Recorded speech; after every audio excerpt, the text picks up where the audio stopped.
We're going to start this news hour in Afghanistan, where violence is getting more intense. Taliban fighters are moving towards big cities and provincial capitals. Government forces are struggling to push back in Kandahar, Afghanistan's second largest city. There have been a series of rocket attacks on the main airport, and flights in and out have been suspended. Hundreds of military commandos have been deployed to Herat in the west. There's heavy fighting outside that city. But the situation is particularly bad in Lashkar-Gah, the capital of Helmand province. There, the Afghan Air Force has been blamed for bombing a hospital. The city of 200,000 people is in a real danger of falling to the Taliban. Charlotte Bellis has more from Kabul.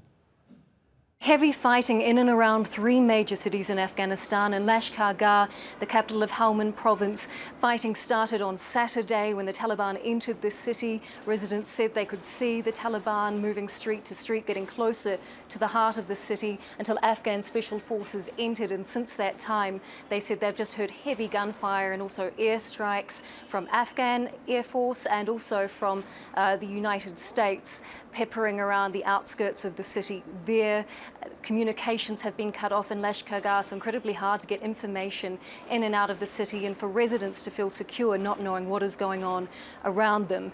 In Kandahar city, the second biggest city in Afghanistan, also heavy fighting. Journalists there telling us they've heard constant gunfire for about 24 hours inside the city. The airport there was damaged by a rocket attack. Civilian flights were stopped, but they hope to resume them on Monday. But also US airstrikes and Afghan Air Force striking there to support their military on the ground.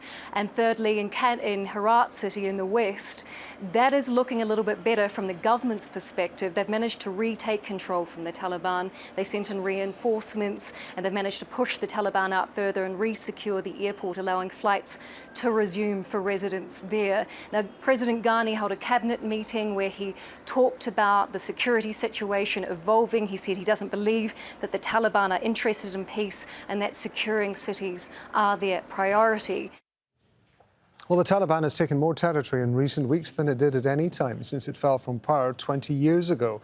In May, it controlled about 20% of Afghanistan, but as US and other troops have been withdrawing, it seized the opportunity to ramp up its offensive. Within 2 months, half of the country has fallen under Taliban rule.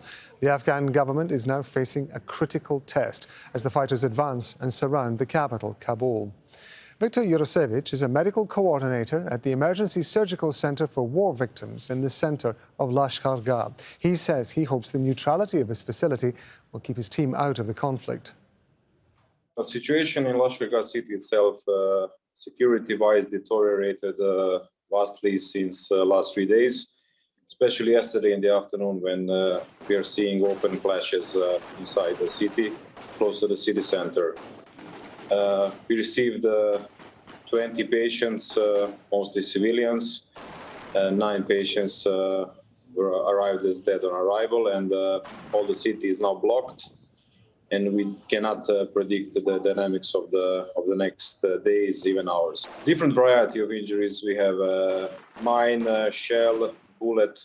So all of them are war wounded. We had to narrow down criteria of admissions. Now we are taking only life-threatening conditions. So we only admit for the life-saving surgeries, as our bed occupancy reached more than 90%. And in this case, we need to narrow criteria just for the life-saving procedures.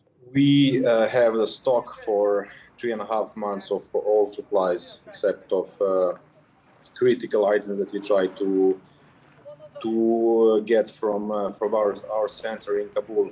Now, of course, with communication and transportation that is cut off, is going to be an issue in the next days as well.